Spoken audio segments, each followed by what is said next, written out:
좀 쉬셨습니까? 최상천의 사람나라 40강 노회찬 의문사 탐구 2. 살인자는 블랙박스와 휴대폰 안에 있다. 노회찬이 탔던 차의 블랙박스와 노회찬의 핸드폰이 공개되면은 하루 안에 살인범은 나옵니다. 딱 영상까지 나옵니다.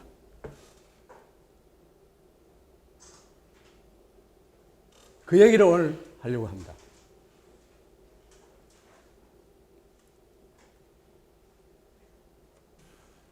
끔찍한 나라, 반가운 소식. 제가 이 7월 23일 날 노회찬 사망 소식을 듣고 한 사나흘 동안요. 사나흘 한 일주일 동안 너무 끔찍했어요. 왜 그러고 생각했냐면요. 촛불혁명 겨우 1년 좀 지났잖아요. 그죠? 근데 소위 촛불혁명 정권에서 자칭 그렇게 하죠. 그죠? 저는 촛불혁명 정권 전혀 아니라고 생각합니다. 가짜 촛불이라고 생각합니다만 여하튼 그런 데서 공당의 원내대표가 의문사를 한다는 게 있을 수 있는 일이냐. 아니, 박정희 정권 때라면 또 전두환 정권 때라면은 그럴 수 있다 칩시다. 그런데 더 무서운 건 이래 자세히 보니까 경찰이 사기극을 벌이고 있는 거예요. 이게 내 눈에만 보였겠어요. 웬만한 사람 눈에는 보일 거 아닙니까? 그 다음에 정의당을 보니까요. 김지선과 정의당이 장단을 맞추고 있어요, 여기에. 난 정의당이 저러리라고는 꿈에도 상상을 못 했거든요. 난 그래도 정의당이 우리 사회에서는 가장 괜찮은 당이다. 이렇게 생각했었거든요.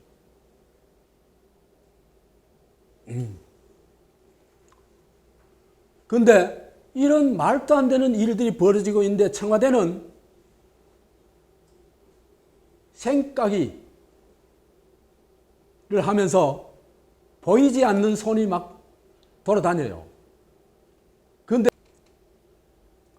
그 다음에 이때까지 한국 사회에 문제가 발생할 때마다 앞장서 가지고 문제를 제기하고 시위를 하고 그죠? 그랬던 그 진보들이 전부 입 다물고 있어. 눈물만 질질 짜고 있어. 이것도 도저히 이해할 수 없는 장면이에요. 그 다음에 대중은 이제는 문제 제기한 사람이 없어. 아예. 무기력해. 저는 촛불은 이미 꺼졌다고 생각하거든요. 다시 지필 수는 있어요. 있지만 여하튼 언제 꺼졌냐 하면은 문재인하고 이재용하고 인도에서 사진 찰카닥 찍는 그 순간에 촛불은 꺼졌다고 생각합니다. 저는. 그리고 문재인이 역주행위. 지금 어쩔 수 없이 촛불에 떠밀려 왔다가 그죠? 이제는 지금까지 소위 이제 떠밀려 온 그것도 뭐 제대로 떠밀려 온 것도 아니고 고작 소득 주도 경제 그런 정도. 소득 주도 경제는요 최고로 잘해도요 한국 문제 해결 하나도 못합니다. 그거는 나중에 내 또 그런 걸 또 설명을 할게요. 그건 전혀 대책이 아닙니다. 근데 여하튼 소득주도 그러니까 이 중산층 서민들의 소득을 잔뜩 높여줄 것처럼 했죠, 그죠? 그러나 놓고는 실제로 가는 걸 보니까 뭡니까? 재벌한테 싹 가죠. 역주행을 막 하고 있는 겁니다. 여하튼 이런 상황에서도 대중은 그죠? 아직도 문바를 못 벗어난 사람들이 너무나 많고 참 한심한 거예요. 그런데요, 이번 일을 겪으면서 소위 수구꼴통이라는 사람들을 완전 다시 봤습니다. 그 사람들이 실사구시를 해요. 어떻게 실사구시하냐?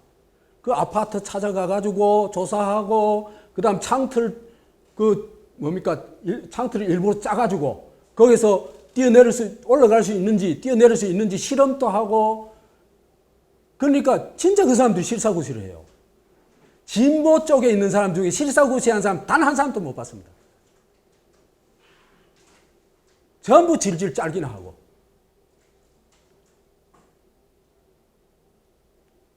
그래서 이 장면이 제가 제일 절망하는 장면이에요. 지금까지 우리 사회에서 없어져야 될, 사라져줘야 될 수구꼴통이라 하는 사람들이 제일 낫더라. 이게 얼마나 비참한 거예요. 그래서 일산의 어떤 학원 강사는요, 자기 돈 들여가지고 창문 딱 제작해가지고 실험까지 해보였어요. 그래서 제가 절망하면서도 그래도 가만히 있으면 안 되잖아. 그죠? 저는 혼자서 사온 경우 참 많거든요.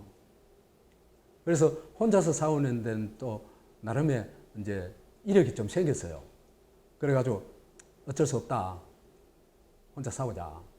그래서 해가지고 노회찬 죽음 이후에 오늘 아침까지도, 오늘 이 시간까지도 단 하루도 노회찬을 잊은 적이 없습니다.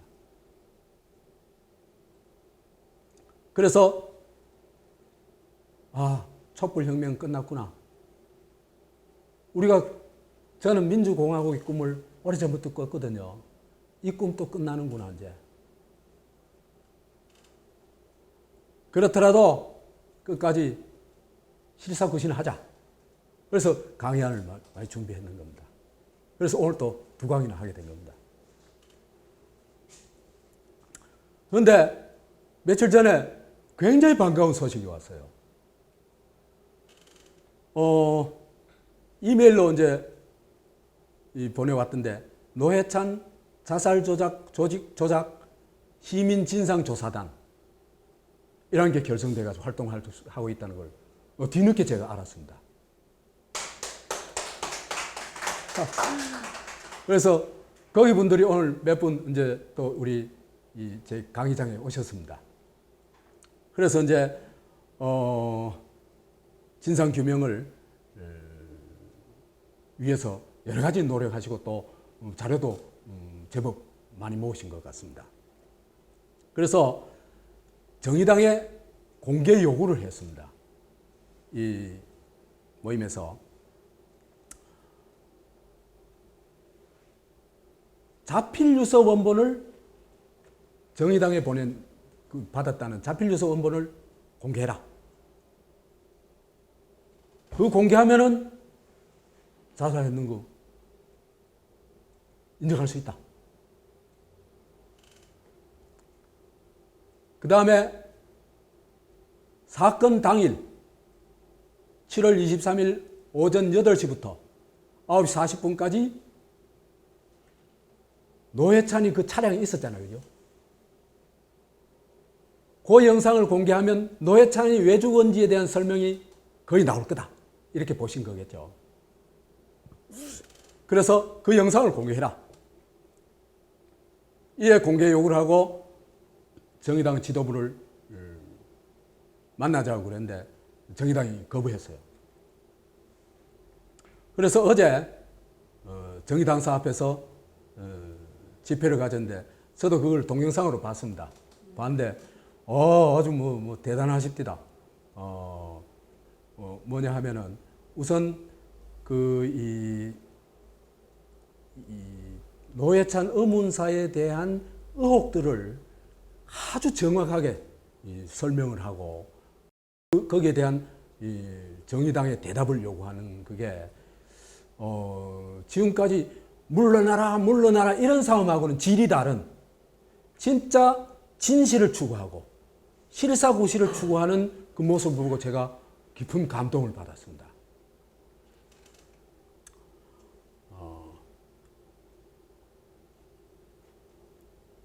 그래서 어제 했는데 저도 이 조직에 어떤 이런 일이 정말 진상을 밝힐 수 있도록 저는 뭐 대구 사니까 좀 시위 같은데 이런 데 나가기는 참 쉽지는 않습니다. 않지만 여하튼 뭐 동영상이라든지 이런 여러 가지 또 참여 방법이 있을 테니까 저도 가능하면은 많이 여기 참여해가지고 진상 규명이 되도록 노력하려고 합니다.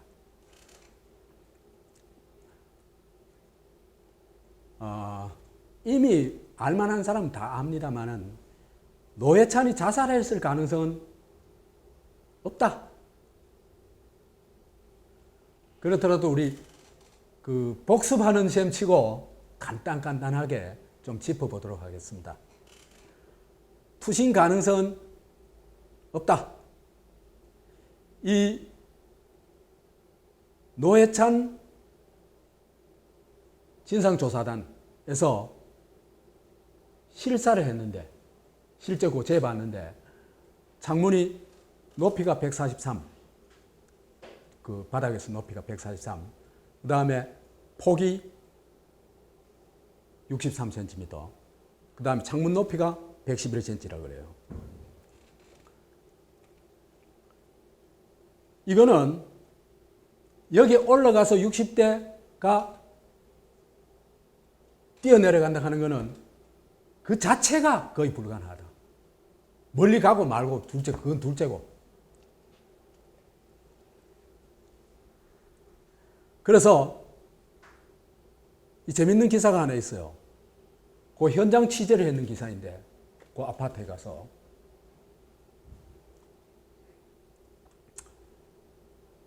그 60대 거기 사는 분입니다. 60대 남자는 이를 두고 창문이 좁은데 어떻게 저기를 서서 떨어지느냐. 발레리나나 기계체조 선수면 모를까. 내가 여길 오래 살아봐서 안다. 젊은 사람도 못 서 있는데 아예 그 올라가서 서 있을 수가 없대요. 저층도 아니고 그렇지 않느냐. 이게 양쪽을 붙들고 있어도 떨어지려면 사람이 섰다가 떨어져야 하는데 그렇잖아요. 그죠? 섰다가 떨어져야 되잖아. 떨어져야 하는데 사람이 설 수가 없는 공간이지 않냐. 아예 일어설 수가 없는 공간이다. 아무래도 미심쩍다. 약간 타살이라는 소리도 나올만하다. 그 동네에서 그런 얘기가 나오는 모양이에요. 그러면서 약간이 아닌 반반일 정도로 이래 얘기하는 건 뭐냐 하면은 소심하니까 그죠? 타살이다 이래 주장하기는 어렵겠죠. 저같이 이래 막 얘기하는 사람 뭐 드물 테니까.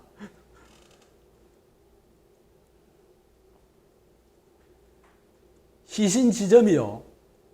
지금 처음에 보도에는 6 내지 8m라고 얘기 나왔는데 그 이후에 여러 곳에서 이걸 쟀어요. 쟀는데 쟀는 곳을 보니까 그것들이 인터넷에 많이 올라와요.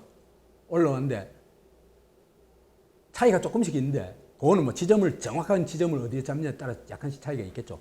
전부 8.4에서 9.7m 사이예요.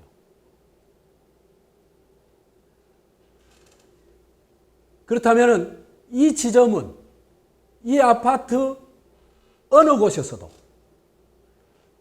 뛰어넘어 가지고 도달할 수 없는 지점이다. 그러니까 이 아파트에서 투신해 가지고는 저 자리에 시신이 갈 수가 없다. 이거는 명백합니다. 그 다음에 또 하나 중요한 건요. 최초 언론 보도에 경비원이 쿵 소리가 나서 달려가 보니까 뭐 죽었다 그랬죠. 그죠? 근데 노회찬 이 시민 모임에서 경비원 인터뷰를 했어요. 했더니 자기는 쿵 소리를 말한 적이 없다. 그 얘기를 해요. 그걸 녹음까지 해놨습니다. 그러니까 첫 보도가 굉장히 중요하잖아요. 그죠? 다 따라하게 하니까. 그 첫 보도가 또 나왔던 게 연합뉴스입니다. 연합뉴스 거 다 받아 쓰거든요. 그렇잖아요. 그죠? 그러니까 이 콩소리는 이 사람이 한 게 아니고 누가 했겠어요? 경찰이 했다는 얘기입니다. 그러니까 경찰이 증거까지 만들어낸 거죠. 이것도 증거 날조에 속합니다.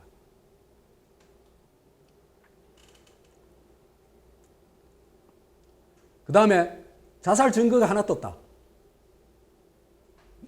그 아까 얘기한 시민 모임에서 노회찬 탑승차 블랙박스, 이게 노회찬 개인차가 아니고 공용차랍니다. 우리 세금 낸 차니까 그거 공개해야 마땅하겠죠. 공개하라 그러니까 공개를 거부합니다. 그 다음에요, 미심쩍인 게 한두 가지가 아닌데 이걸요 앞으로 리스트를 만들어야 돼요. 의혹 리스트를 만들어 가지고 그 다음에 이거를 사람들한테 의혹 리스트를 많이 전달해야 돼요. 이 아파트로 가는 길에, 그 국회에서 아파트로 가는 길이 25분 만에 갔다 가거든요. 그래서 제가 다음 그 지도에서 그걸 자동차 거리로 재보니까 25분이 딱 나와요. 26분이 나오더라고. 26분이 나오는데 그거는 보통 때거든요. 이게 9시 5분에서 9시 30분까지거든요. 그 시간은 굉장히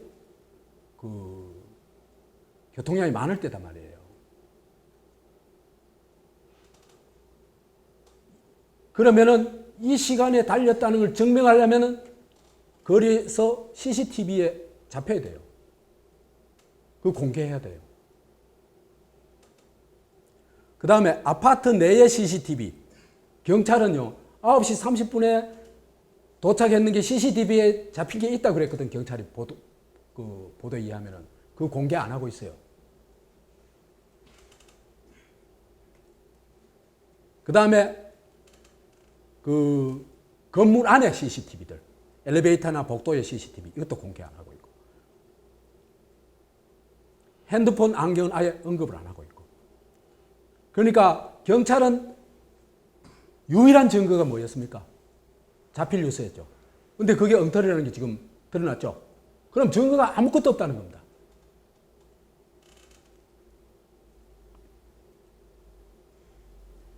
임의 저장, 미전송, 폰문자.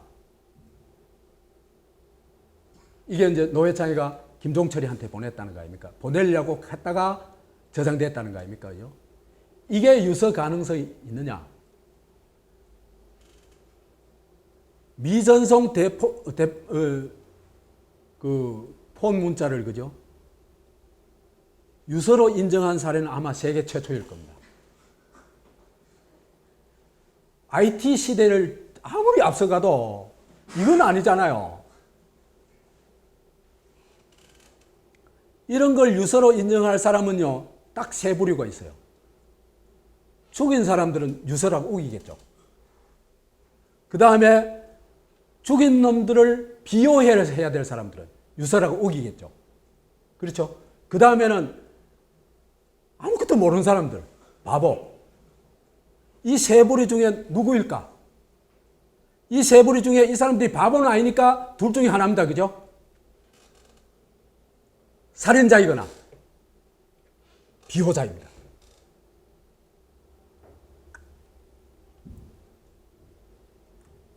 사실요, 죽인 후에 폰 문자를, 그 사람 죽여버리고 난 다음에 폰 문자를 가지고 장난친 사례는 수없이 많습니다. 대표 사례, 최근에 일어난 대표 사례 두 가지만 꼽아봅시다. 환경미화원이 동료 죽인 사건이 있어요. 아주 그때 시끄러웠습니다. 떠들었습니다. 이 사람이요, 죽여놔놓고는 딸들한테 돈도 붙여주고, 그 다음에 종종 그 죽은 사람의 휴대전화로 잘 살고 있다는 내용의 문자 메시지를 그의 가족들에게 발송했다. 그래서 가족은 A씨의 치밀한 범행 은폐 때문에 살해된 사실도 모르고 1년 동안 지내왔다는 겁니다. 그러니까 핸드폰 문자 가지고 1년 동안 죽음을 은폐하기까지 했다는 겁니다. 이런 문자를 유서로 인정한다는 게 그게 말이 됩니까? 그게 경찰이에요. 아니, 초등학생도 그걸 인정 안 할 거예요. 문자를 아는 사람, 그러니까 핸드폰 문자를 아는 사람은 인정할 수가 없죠. 두 번째 사례, 얼마 전에 구미에서 있었던 사례인데요. 딸이 이런 문자를 보내왔어요. 엄마, 이제 퇴근해서요. 요즘 물량이 너무 많아서 바빠서 연락 못했어요. 이번 주 교대라서 주말에 연락할게요. 흐흐, 고맙네. 이제 엄마가 연락 줘서 수고해.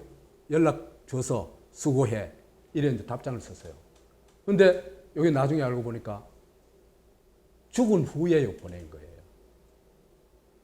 죽고 나서 죽은 시간, 추정 시간 6시간 이후에 보낸 문자예요. 죽인 사람들이 이런 문자를 그 핸드폰에다가 입력해가지고 보낸 거예요.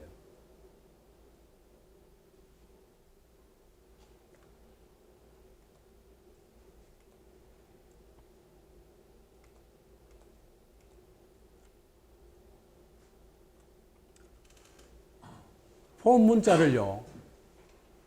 문자 유서를 아까 미전송 그죠? 그 유서를 노회찬이 작성했을 가능성은 내가 볼 때는 없다고 봅니다. 하나는 있잖아요, 그죠? 노회찬이가 바보가 아니잖아요. 지가 죽으려고 할 것 같으면 지가 죽은 이후에 자기의 죽음에 대해서 의문을 가질 수 있으니까 자기가 죽었다는 게 자살한다는 걸 확실하게 보여줄 수 있는 방법을 선택하지 이런 문자를 선택할 가능성은 없거든요. 아주 간단해요. 동영상 찍으면 돼요. 그죠? 노회찬이는 이 핸드폰에 대해서는 거의 도사급 아니에요. 그러면은 동영상을 찍든지 아니면 녹음으로 유서를 만들어, 그럼 목소리는 확인되니까, 그죠? 그러면 훨씬 쉽고 정확하게 유서를 남길 수 있다는 건 확실하게 아는 사람이에요. 이 사람이 문자로 유서를 보냈다는 건 도저히 이해할 수 없는 일입니다.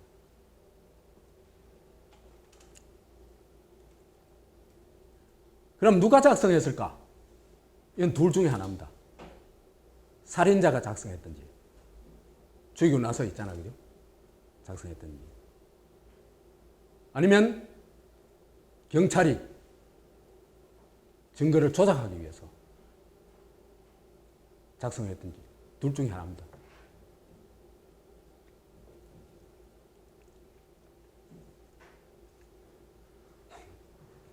유서 내용의 신뢰성은 거의 없다.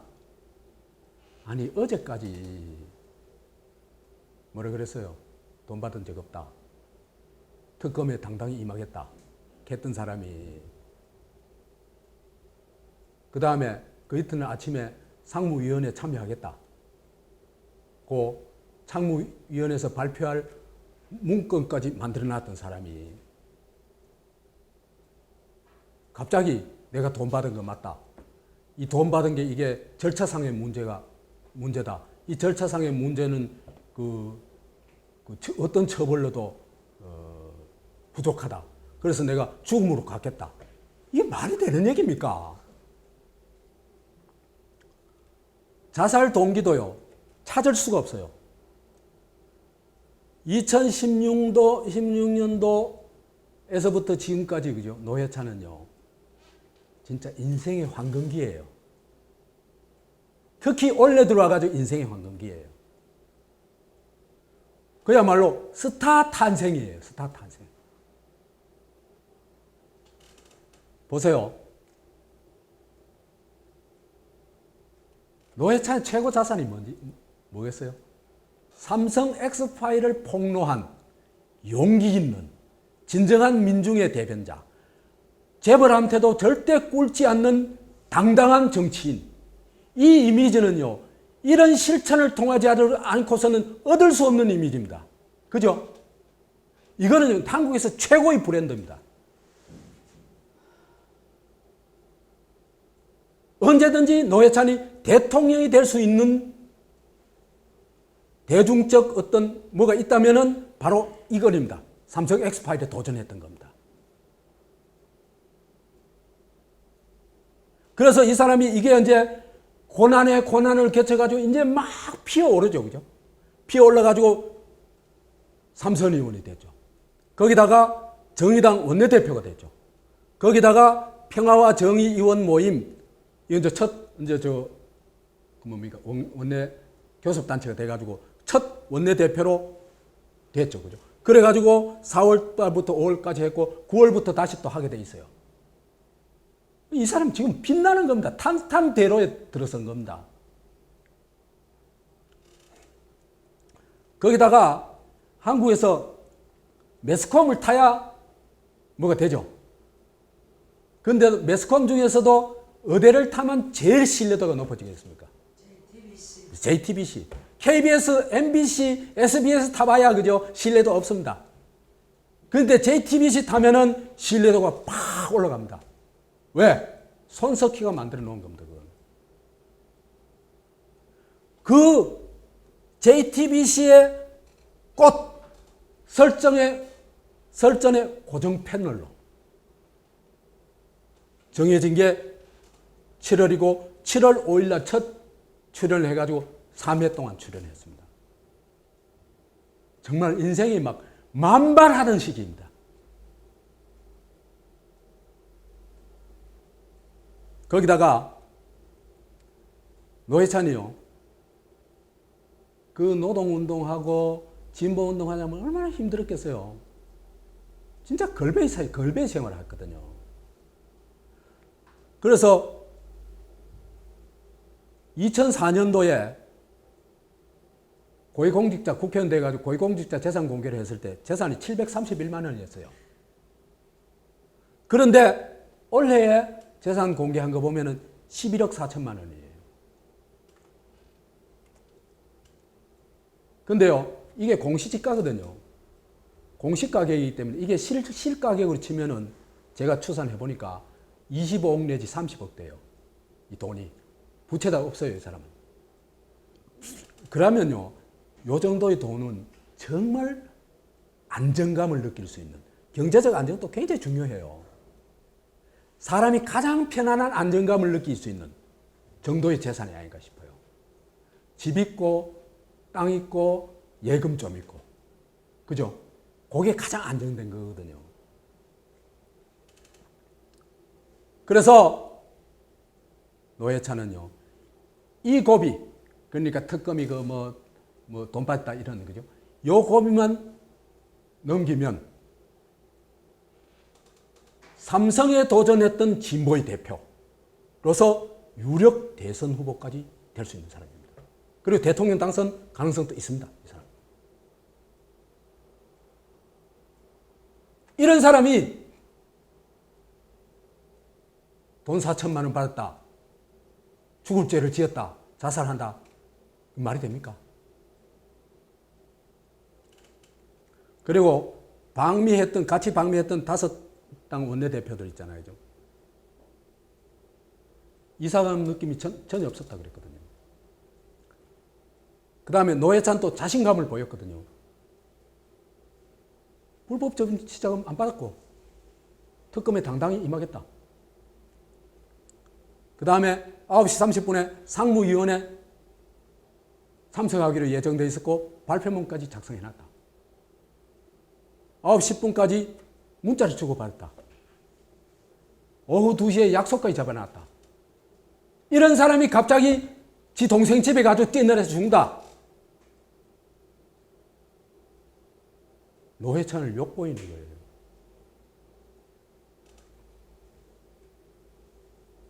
그 피살 가능성이 100%다.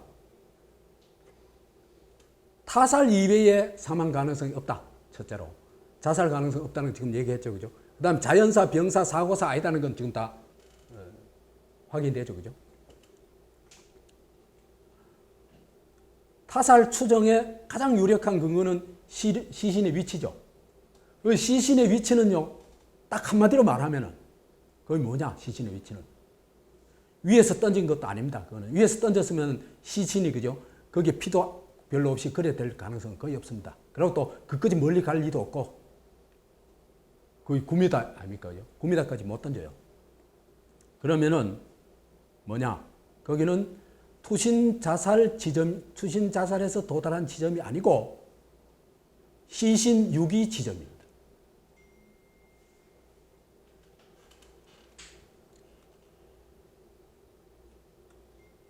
이 타살의 결정적 근거가 뭐냐?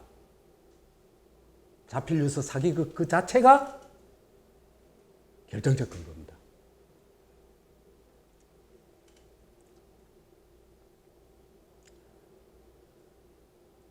자필 유서가 없다는 것은 자필 유서 사기극을 벌였는데 자필 유서가 없다는 것은 자살 안 했다는 얘기죠.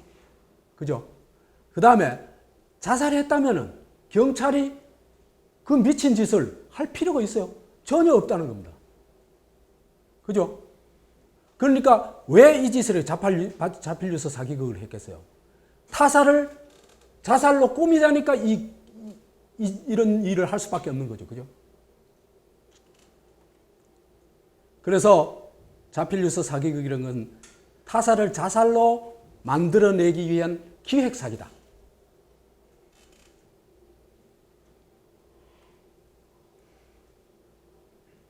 그러면 이제는 마지막으로 누가 죽였는지 한번 추리를 해봅시다.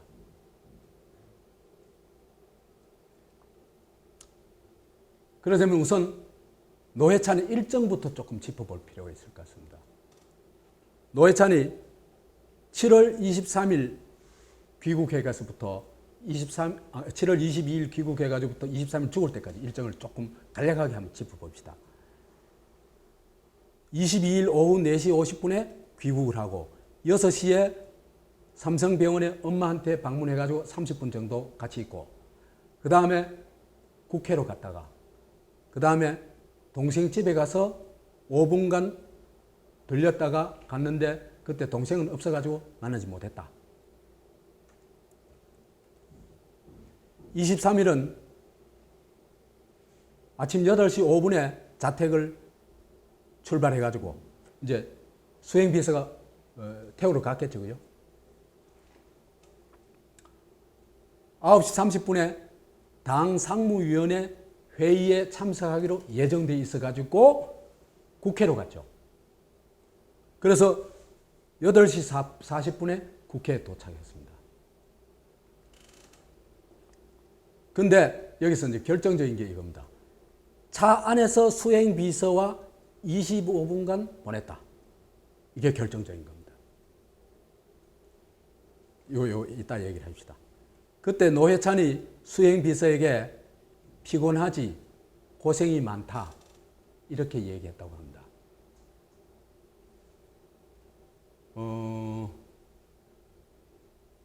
나는 이 얘기가 흘러나오는 게 굉장히 의도적이라고 봐요. 마치 작별 인사를 하듯이 있잖아요. 한 것처럼 꾸민 거거든요. 사실은 수행비서가 25분 동안 그 같이 있었다면 25분 동안 뭐 했는지 또 왜 동생 집으로 가게 되는지 그 얘기를 해야 되겠죠. 그렇죠? 그 얘기는 한마디도 없잖아. 이상하네요?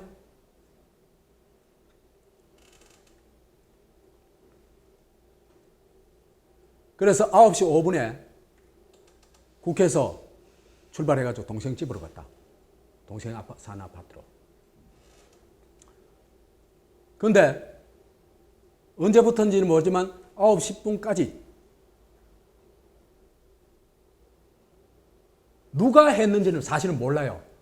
노회찬하고 김사희의 문자를 주고받았는지 아니면은 누군가 딴 사람이 주고받는지 사실은 모르는 거라. 그거는 확실한 거는 노회찬 휴대폰하고 김종철 사이에 메시지가 주고 왔다 갔다 했다. 그건 확실해요. 문자가 왔다 갔다 했다. 예? 아니 그거는 저기 장윤선 얘기로 그런 거예요.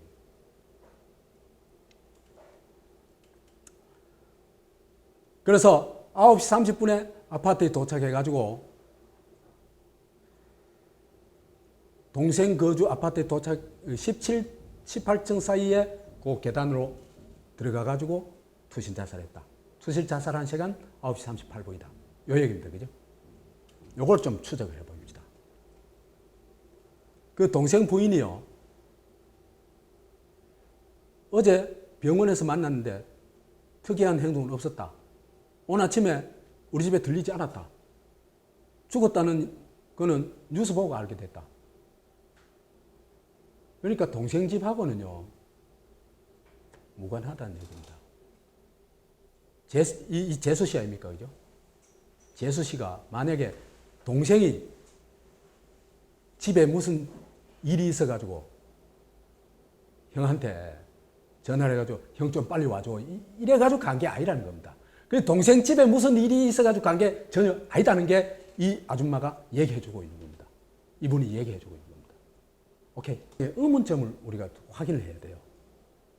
그러니까 의문이 드는 걸 확인하면 어떤 문제가 풀리겠죠. 그죠? 첫째로 국회에 도착해가지고 8시 40분에 도착해가지고 왜 25분 동안 차 안에 있었냐. 나는 이게 핵심이라고 봐요.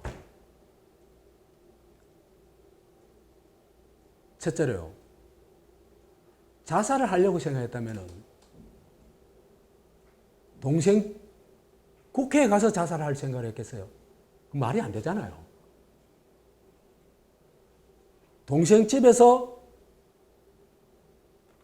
말하자면 이 사람이 자살을 결심했다면 동생 국회에 들릴 이유가 없는 겁니다. 우선. 그죠? 국회에 왜 가요? 그 다음에 국회에 도착했다는 것은 국회에 가려고 했던 겁니다. 그죠? 왜? 9시 반에 상무위원회가 있었거든요. 그러니까 상무위원회에 가겠다고 얘기까지 해놨는데 그 다음에 아까 얘기했다시피 그 보고 문건까지 작성해놨는데 이 사람이 안 간 거예요.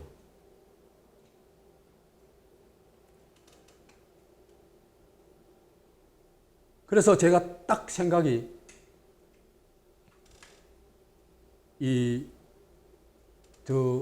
블랙박스나 수행비서한테 확인을 해야 돼요. 블랙박스를 보든지 차 안에 누구 있었나.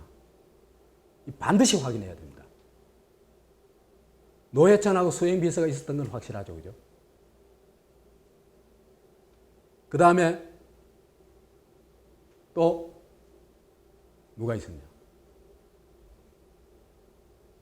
여기까지는 왜 얘기할 수 있냐 하면요. 집에서 차 타는 거 타고 국회까지 간 거는 확실하거든. 그건 의심의 여지가 없거든요. 그러면은 문제는 25분 동안에 이 차 안에 있은 25분 동안에 무슨 일이 있었냐 하는 거거든요. 이건 추리할 수밖에 없어요. 지금으로서는. 첫째로 얘기할 수 있는 게 노회찬의 자살을 이때 국회에 도달해가지고 갑자기 여하튼 자살을 최종 결심하고 자살을 결심하고 나니까 이제 수행비서한테 작별 인사를 해야 되겠죠. 그죠? 나름대로. 수행비서한테 작별 인사를 하기 위해서 25분간 수행비서하고 얘기를 나눴다. 말 됩니까? 네? 죽을 사람이요. 마누라하고도 25분간 대화 안 해요. 친구하고도 25분간 대화 안 해요. 근데 하물며 자기를 모시고 있는 수행 비서하고 25분간 얘기했다는 그거는 있을 수 없는 일이에요. 이 가능성은 없다. 그 다음에 동생 집에서 갑자기 연락이 와가지고 갔을 가능성. 아까 얘기했죠. 그 가능성도 없다.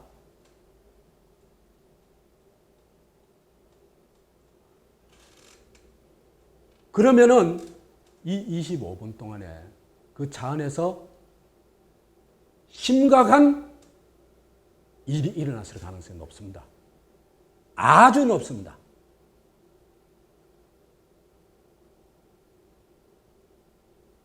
요즘요, 창문이 끔해가지고 안 보여요.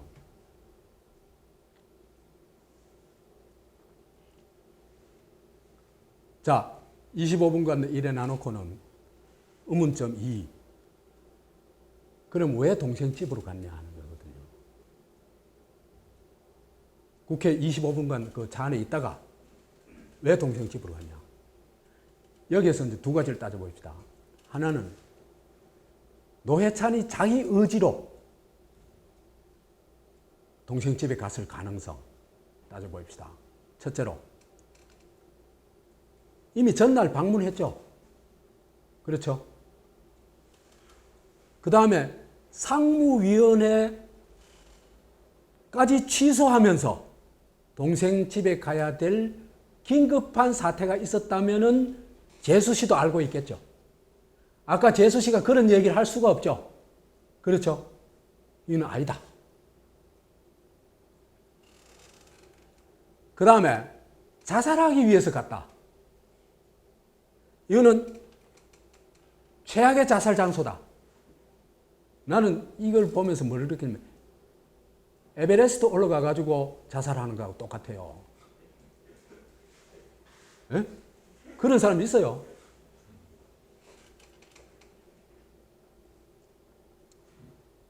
그 시신 지점이 투신 자살 아니고 그렇기 때문에 이거는 자기 의지로 가가지고 이렇게 됐을 가능성은 하나도 없다. 그러면은 타의에 의해서 갔다는 겁니다. 타의에 의해서 갔을 때도 두 가지 경우가 있습니다. 하나는 살아가지고 붙잡혀가지고 억지로 갔을 가능성. 하나는 시체가 갔을 가능성. 두 가지 중 하나입니다. 어느 쪽인지 모릅니다. 세 번째,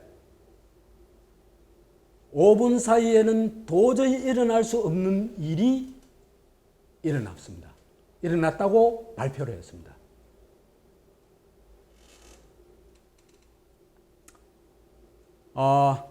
여기에 조금 이제 차이가 있는데요. 수행비서의 증언이 차이가 있어요. 두 가지가 있는데, 두 가지 버전이 있는데, 하나는 조선일보 보도입니다. 조선일보 보도인데, 25분간 있다가 동생 집으로 가가지고 수행비서가 아파트 앞에 노 원내대표를 내려주고 곧바로 다른 장소로 이동했다는 보도가 하나. 난 이건 좀 이해가 안 가요. 네? 왜 그러냐면요. 보통 나올 때까지 기다리고 해야 되잖아. 그죠? 수행하는 사람은 그 끝까지 따라다니는 사람 아니에요. 수행이 뭡니까? 따라다니는 거거든요.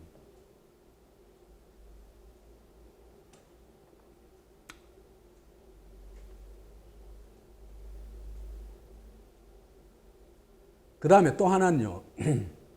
이것도 진짜 묘한데 그 SBS에 그거 궁금한 이야기 Y라는 프로그램이 있어요. 거기 예고편에 나오는 겁니다. 이래 나와요. 예고편을 기사화했는 기사들이 많이 떠 있어요. 지금도 인터넷에 있어요. 거기 보면은 지난달 23일 아침 예정된 상임회의를 이 상임위원회라는 게 상무위원회입니다. 위회를 뒤로 하고 동생과 노몰과 살고 있는 집으로 가자던 노회찬 의원.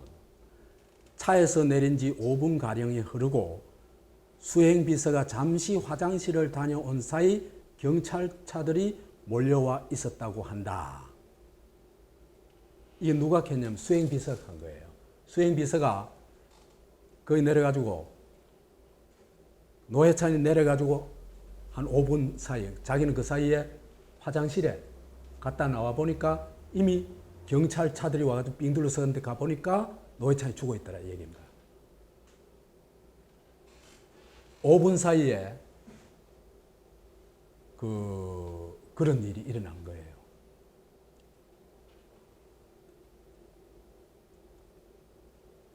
그래서 첫째로요, 이 수행비서는 반드시 조사를 해야 됩니다. 왜? 끝까지 같이 있었던 사람이죠. 그죠? 같이 있었던 사람을 정확하게 조사하고 그걸 점검을 해야 돼요.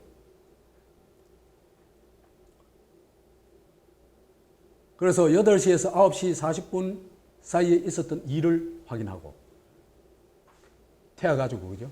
죽을 때까지. 그 다음에 노회찬 아파트에 노회찬을 동생 아파트에 내려준 시간을 정확하게 확인해야 돼요. 그 다음에 태워다 주고 그냥 갔는지 아니면 사망까지 확인했는지 그것도 수사를 해야 돼요. 이게요, 제가 이제 한국이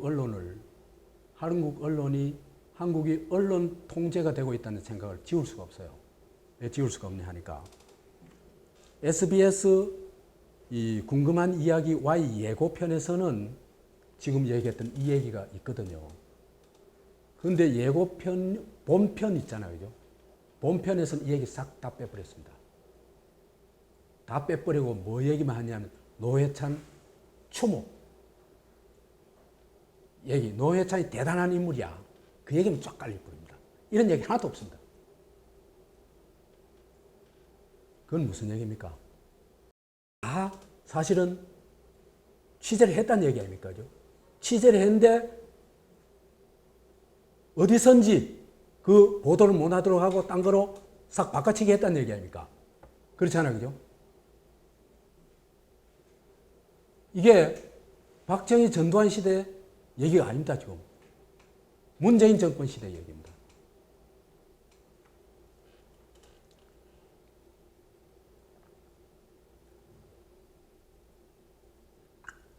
그래서 경찰도 5분 사이에 일어났다고 그러거든요. 5분 사이에 아까 나와 있습니다. 아까 읽어드렸습니다. 제가 5분 사이에 일어난 일이라고 경찰이 그렇게 얘기를 해요. 경찰이 그러니까 5분 사이에 어떤 일이 일어났냐면 차에서 내려가지고 유서는 이전에 써내놨다고 칩시다. 그거는 뭐 제외하더라도 내려가지고 요즘 아파트 그죠? 외부인 출입 굉장히 어렵게 해놨습니다.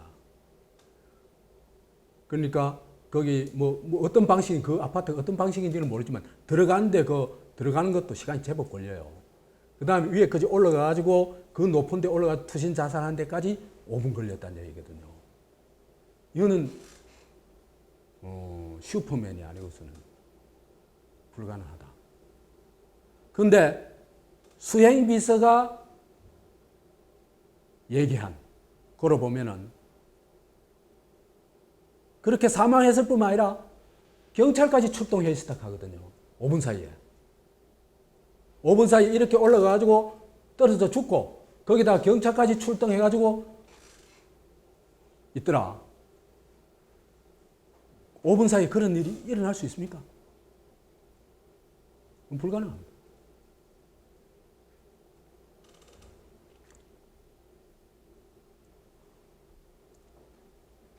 그래서 결정적 시간은 8시 40분에서 9시 38분 사이다.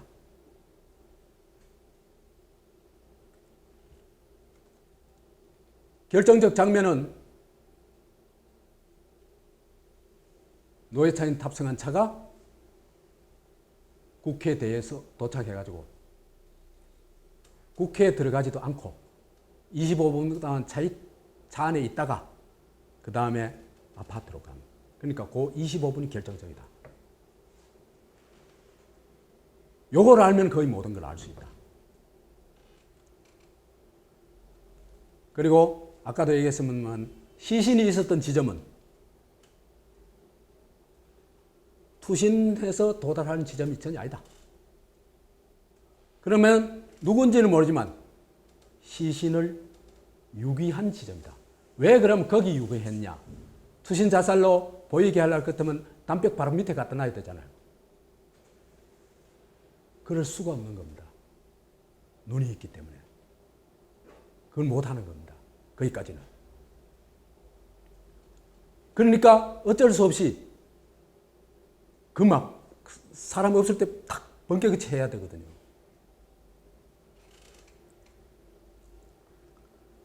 그래서 제가 얘기한 이런 의혹, 추리를, 그죠?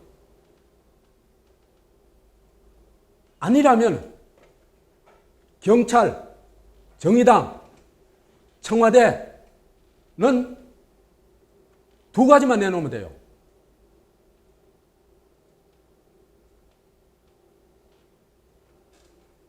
(7월 23일) 노회찬이 탔던 차에 8시부터 오전 8시부터 10시까지 블랙박스 영상, 그 영상이 나오면은 노회찬이 왜 주는지 거의 답이 다 나옵니다. 만약에 이 영상이 없다면은 이때 일이 발생했다고, 노회찬을 죽였다고 볼 수밖에 없습니다. 일부러 안 했다는 얘기죠. 그 다음에 노회찬 휴대폰에는 죽음의 비밀이 거의 다 들어있으라고 봅니다. 이 두 가지만 공개하면은 하루 안에, 요새 기술이 얼마나 발전했는데요. 그죠? 하루 안에 노회찬을 죽인 사람은 얼굴을 드러냅니다. 그걸 왜 못합니까? 마치겠습니다.